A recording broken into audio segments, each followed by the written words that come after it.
Cet accord, je dois dire, c'est pas une nouveauté parce que régulièrement la Mauritanie, comme bon nombre de pays en voie de développement, mettent en place des accords de coopération avec les FMI. Alors, moi je crois que c'est toujours une bonne chose lorsque les FMI concluent un accord avec un pays, comme c'est le cas de la Mauritanie actuellement. C'est quelque chose qui est positif et qui montre que le pays en question a une certaine crédibilité internationale. Parce que le FMI, c'est une institution sérieuse qui quand même a des indicateurs de performance qui doivent être remplis pour que le pays soit éligible à ces ressources-là et même à ce qu'on discute avec lui pour faire un... Le FMI intervient qu'en cas de problème économique, ce qui est le cas actuellement pour la Mauritanie. Bon, il y a toujours des problèmes, les problèmes économiques. L'économie est consubstantielle au problème. Il n'y a pas d'économie depuis que l'humanité existe, il n'y a pas d'économie sans problème. Parce que les problèmes sont évolutifs et changent avec le contexte. Une économie sans problème, ce n'est pas une économie saine. C'est pourquoi il faut relativiser certains tabous. L'économie, que vous alliez en Europe ou en Amérique du Nord ou dans n'importe quel pays, vous écoutez leur radio ou leur télévision, mais c'est la crise, c'est le chômage, c'est les indicateurs qui sont tout rouges, parce que l'évolution de l'économie, c'est une évolution cyclique, c'est une évolution parfois chaotique, c'est la marche le mouvement brownien, c'est une donnée de la nature. Il n'y a pas, la ligne droite n'existe pas dans la nature. La linéarité est une vue de l'esprit. Les mouvements naturels, des phénomènes naturels, qu'ils soient biologiques, qu'ils soient climatiques, c'est le mouvement brownien, c'est la marche chaotique. Et parfois, il y a des hauts et parfois, il y a des bas. Et globalement, en Mauritanie, on ne peut pas dire honnêtement et sans démagogie, pourquoi en ferais-je d'ailleurs, parce qu'actuellement, je parle, donc je n'ai pas de mandat officiel, je parle en tant qu'expert et consultant international. Et donc, je veux dire en toute franchise qu'honnêtement, je ne pense pas qu'il y ait de problèmes économiques majeurs en Mauritanie.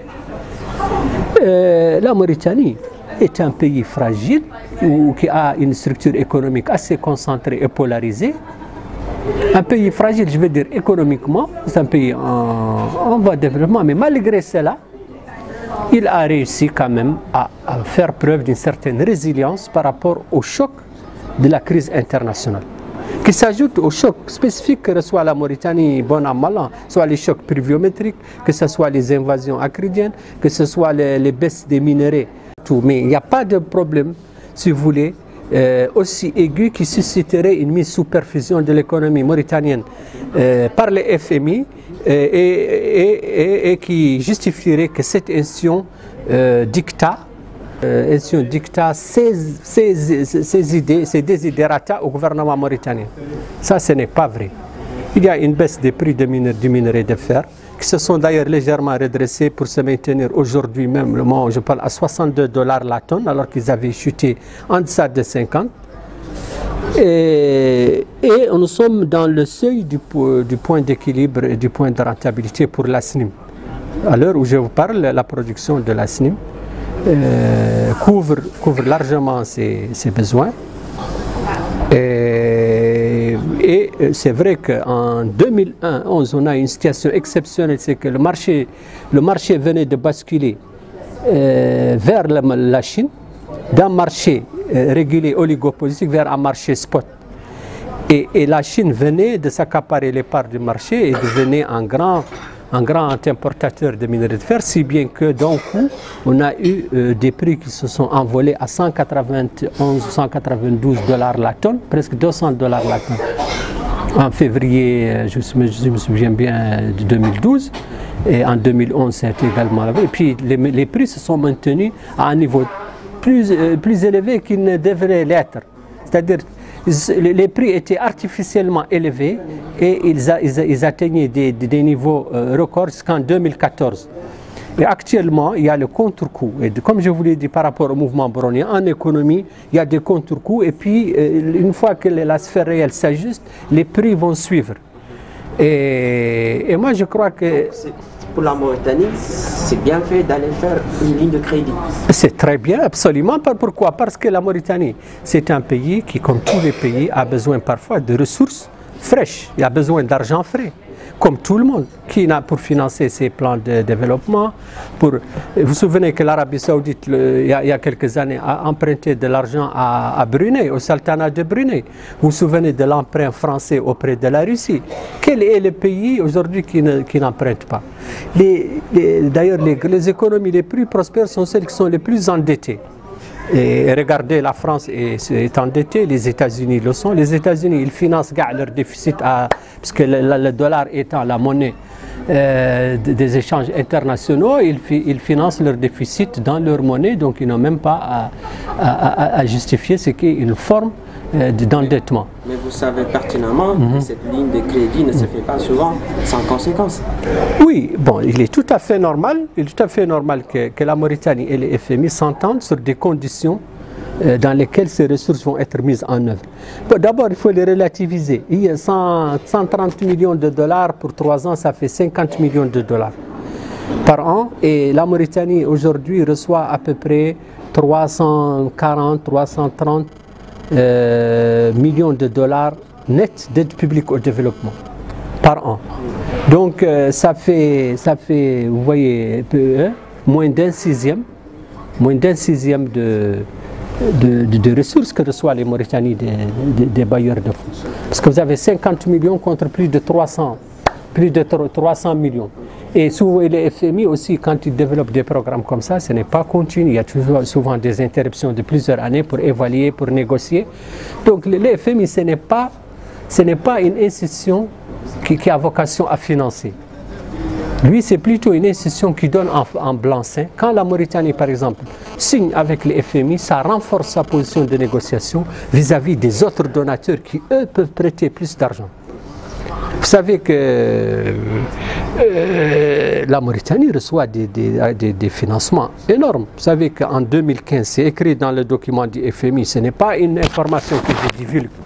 Mais en Mauritanie, en 2015, la Mauritanie a reçu un dépôt à la Banque centrale de 300 millions de dollars d'un coup de l'Arabie Saoudite, en 2015. Et tout le monde se souvient que lorsqu'on avait créé la monnaie Lougia, et jusqu'à présent on en parle, les dépôts effectués par certains pays frères, à des montants beaucoup moins importants, étaient restés comme étant des hauts faits de guerre. Ça, c'est un acquis pour... Alors, si les FMI donnent son blanc-seing à la Mauritanie, que c'est un pays qui est solvable, eh bien, les autres bailleurs de fonds vont décaisser. Ils vont faire des engagements de contribution au financement et développement en Mauritanie, des accords, des conventions de financement qui débouchent sur des transferts et des décaissements. C'est de l'argent concret qui rentre dans le circuit économique. Donc, quand le FMI signe, ce n'est pas une preuve de maladie, entre guillemets, ou que l'économie est malade, que le FMI vient à son chevet. Mais au contraire, je pense que c'est la preuve que l'économie est crédible et qu'elle est solvable et que les autres investisseurs peuvent venir y investir.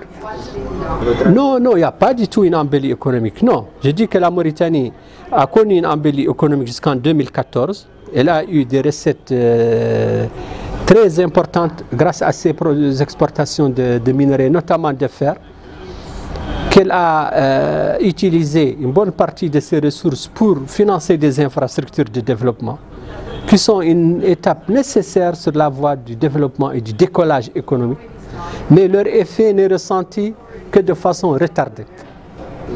Je ne sous-estime pas le quotidien des gens. Je sais que le quotidien est difficile, ça c'est la vérité. Mais aussi il faut savoir que les gens doivent comprendre qu'il n'y a aucun pays au monde aujourd'hui, il y a l'État-providence. Les gens doivent travailler, ils doivent travailler pour subvenir à leurs besoins. Et les opportunités d'emploi, c'est vrai qu'il n'y en a pas toujours, mais il faut qu'il y ait une flexibilité pour que les gens s'adaptent à l'offre qui existe. Accepter de travailler dans la pêche, accepter de travailler dans l'agriculture. Donc je disais que le niveau d'endettement demeure aujourd'hui à un seuil tout à fait praticable, tout à fait soutenable par l'économie, puisque l'endettement représente 72% du PIB. Et cela est mentionné dans le montant, dans le dernier rapport qui a servi de base, DFMI, qui a servi de base à l'établissement de l'accord de coopération en question. Par conséquent, ce n'est pas encore un niveau alarmant, même si il faut que tout soit mis en œuvre pour éviter, pour faire que le processus de désendettement enclenché à l'occasion du processus PPT et du processus Glen-Eagles soit irréversible, pour qu'on ne retombe pas dans le surendettement. Mais je crois que les autorités sont conscientes de cela et les gens dans l'opinion doivent comprendre que l'endettement se mesure à l'aune du PIB et ce n'est pas en valeur nominale. Aujourd'hui, nous avons 5 milliards de PIB. Savez-vous que la Mauritanie, en 15 ans, elle a multiplié son revenu par tête d'habitant. Elle l'a multiplié par plus de 4 fois. En 15 ans. Par exemple, entre 2001 et 2016. Et si vous rapprochez encore la période, vous allez trouver qu'elle a au moins doublé sur les dernières années. Alors que, historiquement, lorsqu'il y avait eu la rupture de ce qu'on appelle la révolution industrielle, il avait fallu 50 ans à peu près, 60 ans à peu près à l'Angleterre pour doubler son revenu. Il avait fallu 50 ans à la France et 80 ans aux États-Unis. Alors que nous, d'un coup, en 15 ans, on l'a multiplié par 4. Donc aujourd'hui, nous avons 5 milliards de PIB. Si on pouvait emprunter 1 milliard avant cela, il est bien évident qu'on peut aujourd'hui en emprunter 5. Si on empruntait 500 millions de dollars, aujourd'hui on peut emprunter 2 milliards 500. Or aujourd'hui nous sommes à 70%. 70% d'un PIB qui avoisine les 5 milliards. Vous voyez très bien que c'est moins de 2 milliards. Donc pour parler schématiquement, si vous allez dans la boutique de détail du coin, vous prenez le carnet où le boutiquier enregistre les dettes des ménages. Si vous avez une famille qui est opulente, une famille qui est aisée, elle va avoir une ardoise plus élevée qu'une modeste famille voisine. Mais pour eux, le boutiquier est tout à fait serein parce qu'il sait qu'il sera remboursé, étant donné que le revenu de la famille le permet. Ce qui n'est pas le cas si, par exemple, une autre famille est dans le besoin, malheureusement, et ne peut pas rembourser sa dette, même si l'encours de sa dette est moindre. Donc il faut relativiser tout ça. L'autre idée reçue, c'est une image d'Épinal que j'entends souvent, c'est dire que la Mauritanie est un pays super riche et si nos richesses naturelles étaient utilisées comme il se doit, nous serions tous riches, etc. Ça encore, c'est une idée reçue. Parce que tout ce que la Mauritanie compte comme richesse, valorisée, c'est dans le PIB. Et aujourd'hui, nous sommes à peu près à 1300 $ par habitant, ce qui n'est pas mal parce que nous étions à moins de 500 il y a 15 ans. Mais c'est ce qui existe. Maintenant, qu'il y ait des ressources enfouies dans le sous-sol qui n'ont pas encore été exploitées, ça c'est possible. Mais en tout cas, les ressources avérées exploitées, voilà ce qu'elles rapportent comme valeur ajoutée. Donc voilà ce que nous pouvons nous partager. Et il y a d'ailleurs une étude de la Banque mondiale qui est parue il y a 2 ans ou 3 ans, qui a comptabilisé l'ensemble des richesses de la Mauritanie potentielles, y compris les pâturages, les points d'eau, et ce n'est pas énorme. Par contre, en revanche, je pense que la découverte récente des gisements de gaz va bouleverser la donne. Et donc, les Mauritaniens doivent être optimistes dans la mesure où c'est une découverte majeure qui fera de nous un producteur majeur dans la sous-région de gaz, avec le Sénégal. Et cela va ajouter à l'intérêt que portent sur nous, ou que nous accordent les nations développées du Nord, comme la Grande-Bretagne. J'ai appris Mais le problème qui se pose, c'est la question de la transparence au niveau de la gestion de cette ressource. Voilà, maintenant, ça c'est une autre question. Maintenant, pour la transparence et la gouvernance économique, tout ça, ce sont des questions tout à fait légitimes, qui sont plus tabous. Il y a des lois contre la corruption, il y a des lois de transparence, il y a un nouveau système de passation des marchés. Tout ça, nous avions travaillé là-dessus. Mais ce dont je parlais, c'est cette idée de trésor caché. Vous voyez, que souvent, dans certains pays en développement, on a de la rente. La Mauritanie n'a pas de rente à l'heure actuelle. On va voir ce qui va se passer avec le gaz. Et c'est prometteur, Inch'Allah. Il n'y a pas de rente parce que le pétrole avec Woodside n'avait pas apporté ce qu'il devait apporter. Le fer, on a eu sa rente pendant 2 ou 3 ans, c'est-à-dire à peu près de 2011 à 2014. Vous voyez, pendant à peu près 3-4 ans, même si le pic était en 2011-2012, et on a eu une certaine rente.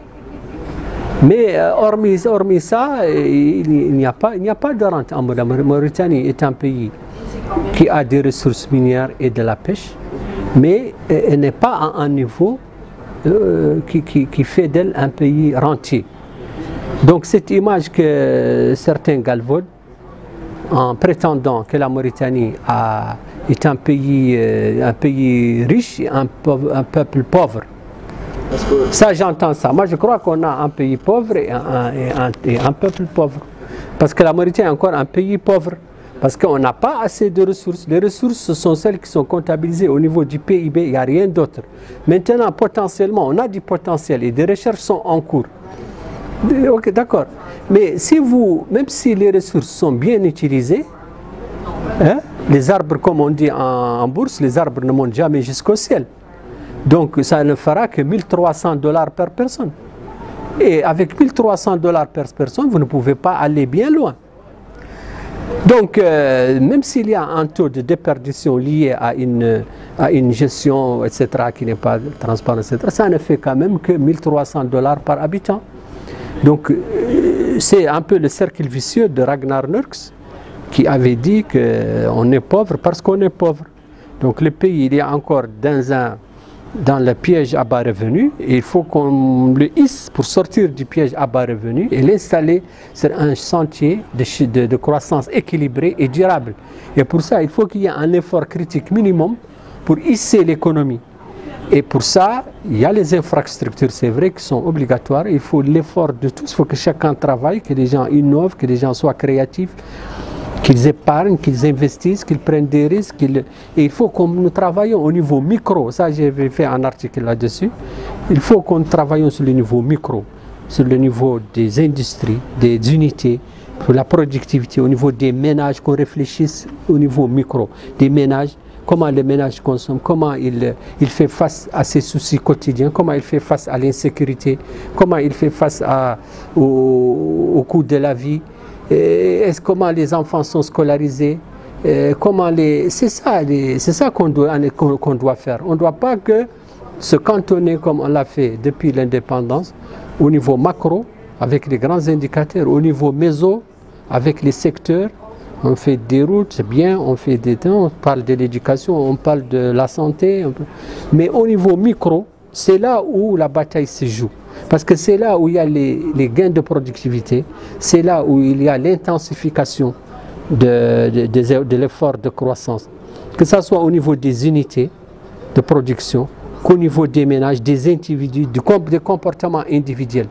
Moi je crois que c'est au niveau micro que la bataille se joue. Et après avoir travaillé au niveau macro et au niveau méso pendant tout ce temps-là, il est temps que nous penchions au niveau micro. Moi, par exemple, je suis pour la création d'un ministère pour le changement de comportement. Le comportement au niveau des individus. Il faut que les individus et les ménages soient auscultés et qu'on fasse un focus, qu'on fasse un zoom sur eux pour voir ce qui se passe dans la boîte noire. Parce que pour le moment, nous les traitons comme une boîte noire. Qu'est-ce qui se passe dans la boîte noire? C'est ce que Omar Ben al-Khattab faisait. Le calife Omar, il partait dans les maisons, il soulevait le couvercle de la marmite et il voyait. Et la dame faisait bouillir de l'eau seulement avec des pierres dedans pour que les enfants s'endorment parce qu'elle n'avait pas, la farine à mettre dedans. Et c'est ça ce que moi j'appelle, regardez, au niveau micro. Il faut que nous ayons au niveau micro voir les gens, ce qu'ils vivent au quotidien, voir leur rapport à l'école, voir le rapport des enfants à l'école, voir quel est le mode de consommation, quels sont les besoins. Et au niveau des unités également de production, intensifier les processus. Qu'il faut intégrer l'artisanat avec l'industrie. Et on ne peut pas faire l'économie du passage obligé de l'industrie manufacturière pour créer des emplois massifs et décents. Pour ça, c'est un point de passage obligé et c'est le modèle qui a marché aussi bien en Europe, tout au long de la banane bleue qui va de Londres à Milan, en passant par la vallée de l'Arve en France, la vallée de la Ruhr. Il y a eu des petits ateliers artisanaux au Moyen-Âge et à la Renaissance qui sont devenus des multinationales. Et les exemples sont nombreux. C'est également le même modèle qui a prévalu dans les 4 dragons, au niveau des 4 dragons asiatiques. La Mauritanie ne peut pas faire l'économie de ce passage obligé. Elle ne peut pas faire l'impasse là-dessus. C'est pourquoi moi j'avais formulé 1 ou 2 stratégies industrielles quand j'étais au PNUD, à l'appui du gouvernement. Et c'était ressorti dans la recommandation des États généraux de l'industrie de 2010 et dans la stratégie commerciale de 2007 pour qu'on favorise le développement d'une proto-industrie qui soit intégrée au tissu industriel existant afin de susciter des sous-traitances, etc. et de noircir la matrice des échanges industriels pour que ces unités puissent se développer et devenir de vraies PME, de vraies unités manufacturières qui vont. Il y a par exemple une bonne idée que j'ai vue, c'est par exemple, ce sont ces unités de l'armée qui fabriquent les tenues militaires. Ça peut être le noyau d'un apprentissage dans le domaine du textile habillement, de la confection. Et ça avait commencé comme ça en Asie. On peut greffer quelque chose là-dessus pour développer un savoir-faire dans ce domaine et bénéficier de la dispersion des capacités manufacturières, des délocalisations et pourquoi ne pas commencer par assembler des kits qui sont coupés ailleurs dans d'autres pays et à terme confectionner nous-mêmes intégralement des vêtements qui seraient exportés. Le Bangladesh le fait, l'Inde le fait, etc. Donc ce qui est sain, c'est d'avoir une industrie manufacturière qui soit pourvoyeuse d'emploi. Il y a l'agriculture aussi et l'élevage qui sont des secteurs traditionnellement pourvoyeurs d'emploi et ils doivent être appuyés. La manufacture, elle doit bénéficier de coûts énergétiques bas. C'est pourquoi c'est une véritable révolution qu'il y a eu en Mauritanie, il faut le reconnaître, avec le développement énergétique. On a maintenant des unités d'énergie propre qui produisent énormément d'électricité. Que ce soit ici à Nouakchott, on a des unités solaires, on a des unités éoliennes. Il y a le champ de boule noire qui va démarrer bientôt. Ça, ce sont des choses extraordinaires. Et en 2007, 2008, on avait toujours des interruptions de coupure de courant. Bon, il y en a encore un peu, il y en a encore un peu plus qu'il ne le faut, mais on a la centrale hybride dont la capacité peut être portée à 300 MW. Ça, c'est exceptionnel. Nous sommes déjà à plus de, je crois, à près de 150 qui sont installés.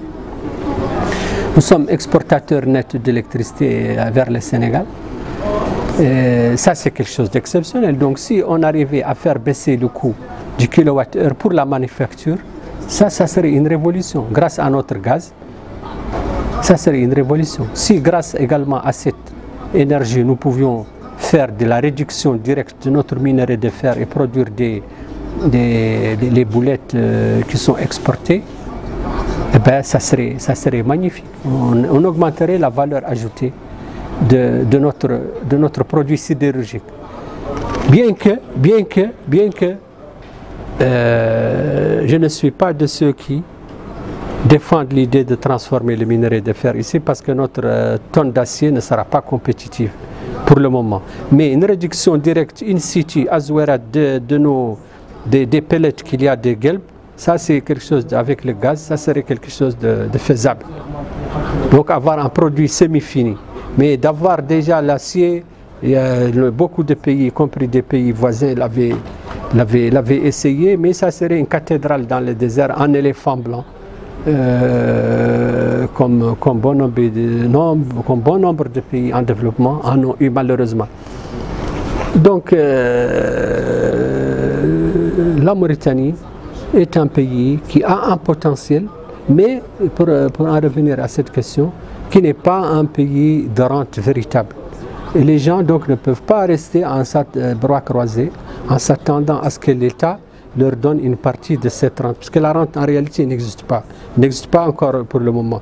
Donc nous devons valoriser nos ressources humaines, nous devons valoriser et compter sur nos mains pour travailler, parce que notre population est en grande partie pas très alphabétisée, et donc nous pouvons déjà commencer par les emplois déqualifiés, mais ces emplois massifs doivent être créés. C'est au niveau de l'industrie, mais de l'industrie aussi au sens large. Parce que pourquoi ne pas créer par exemple des dizaines de milliers d'emplois dans le domaine de l'environnement et de la sécurité? L'environnement urbain, toute cette problématique des déchets urbains. On a essayé tous les systèmes, ça n'a pas marché. Pourquoi ne pas combiner de façon responsable et sans s'attendre à des miracles au début, à ce qu'il y ait des milliers, voire des dizaines de milliers de jeunes surtout qui travaillent dans l'enlèvement des ordures à l'amont déjà, porte par porte, pour éviter les amoncellements et utiliser des moyens pas capitalistiques au début.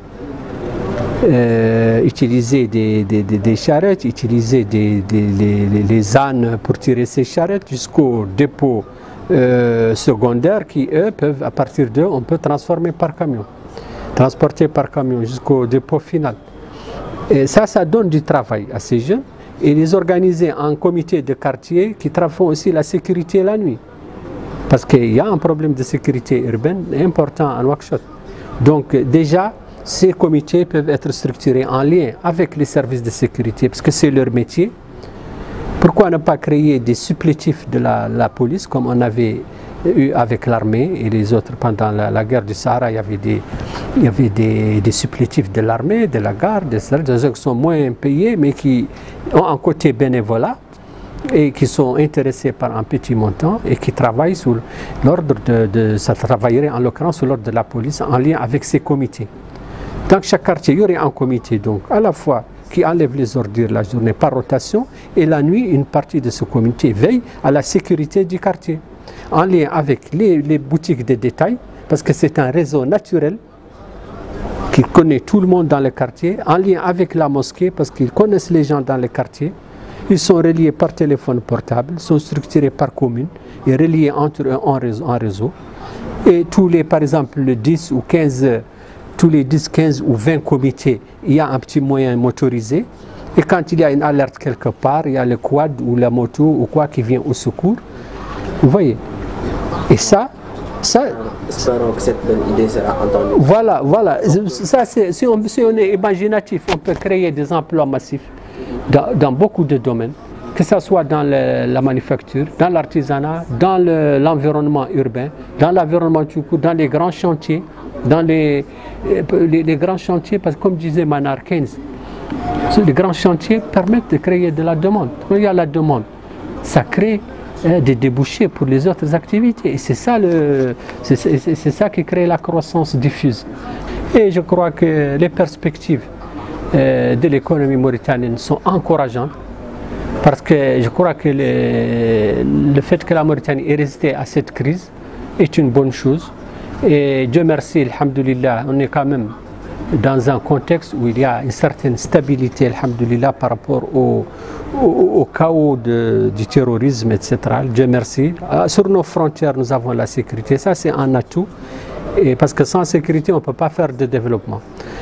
Ça, c'est un facteur d'optimisme. L'autre facteur d'optimisme, comme je l'ai dit, c'est que nous avons quand même réussi pendant ces dernières années à résister, à maintenir nos grands équilibres macroéconomiques et à ne pas trop se surendetter et à rester dans une certaine discipline macroéconomique. L'autre facteur, c'est ce démarrage d'un grand projet gazier qui va générer des ressources additionnelles importantes et surtout va renforcer l'intérêt stratégique de la Mauritanie par rapport aux pays du Nord. J'ai appris que cette semaine, si c'est vrai, que la Grande-Bretagne va ouvrir une ambassade ici. C'est vous qui êtes journaliste qui le savez mieux que moi, je ne sais pas si c'est vrai. Mais moi j'avais écrit il y a quelques mois un article où je disais qu'il est quand même heureux de constater que les nations européennes rivalisent de compétition, d'ardeur pour s'attribuer ou en tout cas bénéficier des produits, des ressources de la Mauritanie, naturelles de la Mauritanie, comme elle le faisait naguère en se disputant la gomme arabique. À quelques encablures du forage actuel, il y avait le port de Portending, je crois qu'il est quelque part du côté de Tanit, là, entre Tanit et Jreida, par là-bas. Et c'est là où les Anglais venaient recueillir la gomme arabique. Et les Français le faisaient également tout au long des escales du fleuve. Et ces nations européennes, à chaque fois qu'elles se livraient bataille en Europe, la nation perdante cédait ses concessions en Mauritanie, ses comptoirs à la nation gagnante. Ça a été le cas entre l'Angleterre et la France, ça a été le cas avec la Hollande, le Portugal, etc. Donc aujourd'hui, on voit que British Petroleum, qui est le fleuron de l'industrie anglaise, vient en Mauritanie et dépense déjà $1 milliard pour s'installer. C'est bien la preuve que la Mauritanie, quand même, a se renouvelé en termes d'intérêt stratégique par rapport aux nations européennes développées. Et en soi, c'est une source d'optimisme, parce que l'économie ne peut pas être séparée des autres aspects de politique et de sécurité, parce que le tout, c'est un même système.